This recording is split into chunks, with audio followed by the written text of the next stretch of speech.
The purpose of this video is to provide an overview for the BSA team on how they will utilize the intake sheet.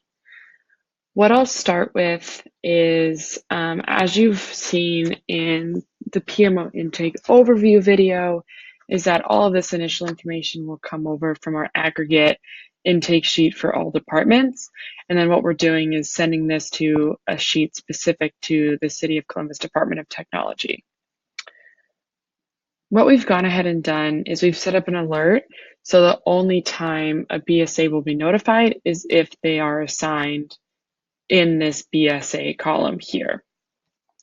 What this will look like is this is actually going to send out an alert directly to that BSA with an update request.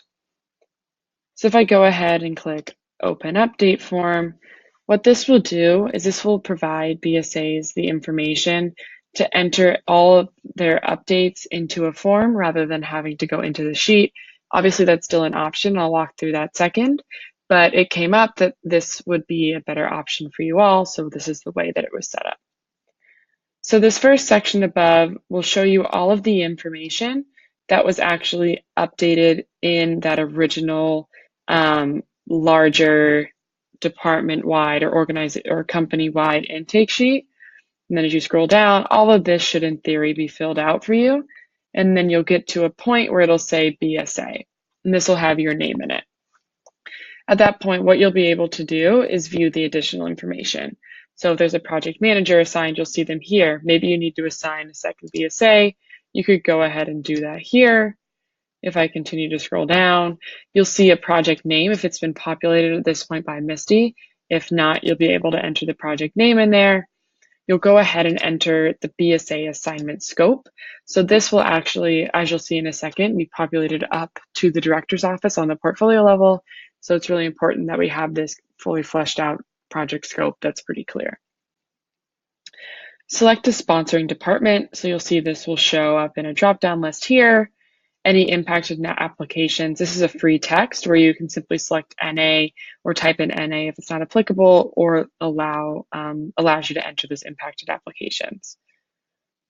You'll be able to enter in a project start date and end date, and then the agency breakout in percentage. So again, these won't be filled in when you first get it. This is just a matter of testing and training, but you'd come in, you'd enter what the agency breakout and percentages if necessary, projected PMO hours if necessary, or you can leave this up to the PM to fill out as well, if that's your typical process.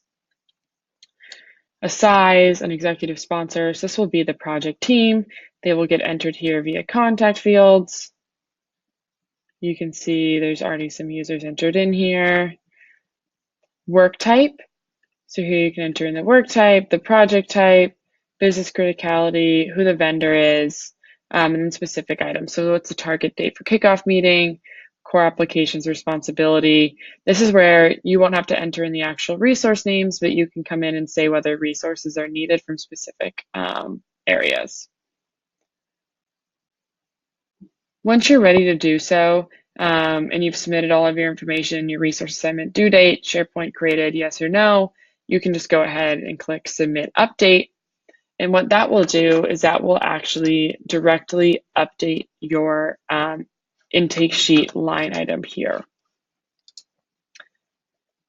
So the flip side of that is if when you're assigned in the update request, if you'd rather scroll down to the bottom here and simply open up the PMO intake because you think it's easier just to edit that information in there, I think that can definitely be a quicker way to make some updates. I understand that it can sometimes get cluttered on the PMO intake sheet, but if you want to come in and see anything that's just specific to you, you could go ahead and click My Open Update Requests. We can also go ahead and create a new filter here. So let's say BSA only. So maybe this is only when a BSA has been assigned.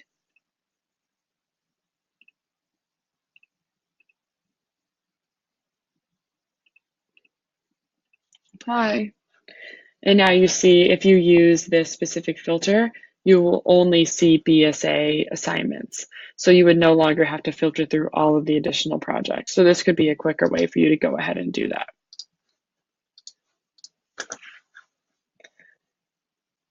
So if you scroll through, again, as we walked through in our overview, is we do have some context up here in our column descriptions in this information section. So if you just hover over this, you can see specific fields are BSA required. Obviously, a project manager would not be BSA required. A project name, this is required whether it's just a BSA assignment or it's a project. Project scope is for project managers, whereas the BSA assignment scope is where you will be entering in your information. As you can see, that is BSA required. Scrolling through, there are some fields that impact both PMs and BSAs that should be entered. You should go ahead and enter in the agency breakdown and percentage and projected PMO hours if necessary. If not, you can just send out a 0. This will actually send out an update request to the PMO, alerting them that these hours will be necessary and that a my time request or my time needs to be open for it.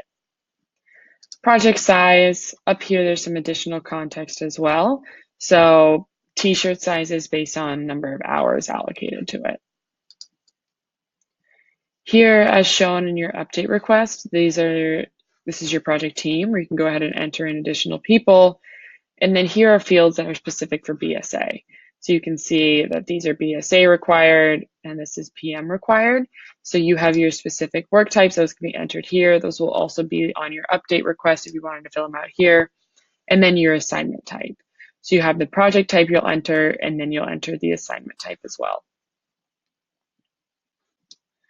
Business criticality and vendor, and then the target kickoff date or the target date for your kickoff meeting. As you can see, and because it's a red column, this, once you enter it, will actually send an email out to everyone on the project team to alert them that that project has started. So you as a BSA will receive that as well to say, project will start on X date, prepare for the kickoff meeting, and then give you that context of the project as well. So that really will alert the project team as a whole. Lastly, as seen in the update request, you can go ahead and assign whether you do or don't need a resource, so NA or resource needed. And what that will do is once you enter in all that data and you enter a date in here to the right for your resource assignment due date, this red column will trigger an update request to your resources team to go ahead and assign resources to any of these responsibilities that have been selected as a resource needed by you. The last piece is just to go through and actually create the project. So by checking these 2 boxes, your project will actually be spun up and a project link here will be dropped for your specific workspace.